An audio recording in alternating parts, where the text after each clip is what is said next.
সংরক্ষিত নারী আসনে বিএনপির এমপি হতে যাচ্ছেন আওয়ামী লীগ নেত্রী সুবর্ণা ঠাকুর।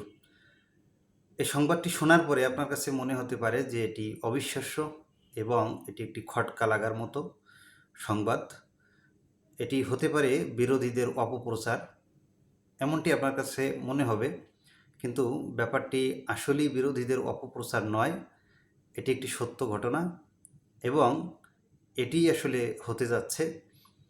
আমরা একটু তার পরিচয়টা জেনে নেই যে সুবর্ণা ঠাকুর তিনি গোপালগঞ্জের কাশিয়ানী উপজেলার 2023 সালে যে আওয়ামী লীগের পূর্ণাঙ্গ কমিটি গঠিত হয়েছিল, সেই কমিটিতে 27 নম্বরে তার নাম রয়েছে। তিনি বন ও পরিবেশ বিষয়ক সম্পাদক ছিলেন। যদিও এমপি হিসেবে মনোনীত হওয়ার পরে তিনি বিষয়টিকে অস্বীকার করেছেন। এভাবে তিনি বলেছেন যে ওই কমিটিতে যে আমার নাম ছিল সেটি আমার ইচ্ছায় ছিল না, আমার অনিচ্ছায় সেটিকে দেওয়া হয়েছে, আমার নাম রাখা হয়েছে। আমি আওয়ামী লীগের রাজনীতিতে সক্রিয়ভাবে কোনো কার্যক্রমে অংশগ্রহণ করিনি, এটি ছিল তার স্টেটমেন্ট। কিন্তু ছবি, ভিডিও এবং আওয়ামী লীগের যে জেলা কমিটির সদস্য তাদের থেকে যে তথ্যগুলো পাওয়া যায় সেটি তার উল্টো বিষয় প্রমাণ করে, উল্টো তথ্য দেয়।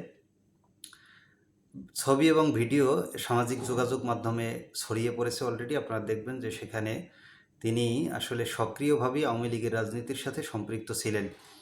আর গোপালগঞ্জের জেলা আওয়ামী লীগের কমিটির একজন সদস্য নাম প্রকাশ না করার শর্তে দৈনিক কালের কণ্ঠকে বলেছেন যে তিনি আওয়ামী লীগের সক্রিয় একজন রাজনীতিবিদ এবং তার নামও কমিটিতে রয়েছে, তিনি আওয়ামী লীগেরই নেত্রী।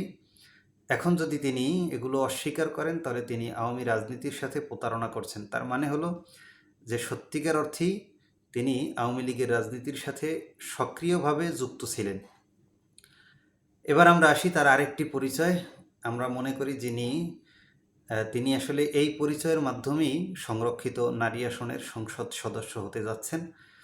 সেই পরিচয়টি কি? সেটি হলো তিনি মতুয়া সম্প্রদায়ের একজন লোক। মতুয়া সম্প্রদায়ের তীর্থস্থান গোপালগঞ্জের কাশিয়ানীর ওড়াকান্দি।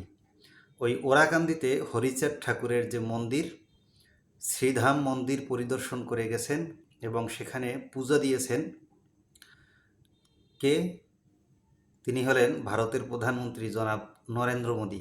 তিনি 2021 সালের মার্চ মাসে যখন বাংলাদেশ সফর করেন, তিনি বঙ্গবন্ধুর মাজার পরিদর্শন করেছিলেন। সেই সাথে ওই কাশিয়ানীর ওড়াকান্দিতে গিয়ে মতুয়া সম্প্রদায়ের গুরু হরিচাঁদ ঠাকুরের মন্দিরে তিনি পূজা দেন এবং সেই মন্দির পরিদর্শন করেন। আর এই যে সুবর্ণা ঠাকুর, তিনি ওই হরিচাঁদ ঠাকুরের পরিবারের একজন সদস্য। তিনি পেশায় একজন শিক্ষক। এই যে মতুয়া সম্প্রদায়ের প্রতি ভারতের প্রধানমন্ত্রী নরেন্দ্র মোদীর যে বিশেষ দুর্বলতা, সেই দুর্বলতাকে কাজে লাগিয়েই এখন এই সুবর্ণা ঠাকুর বিএনপির এমপি হতে যাচ্ছেন কিনা এটি এখন জনমনে একটি বড় প্রশ্ন।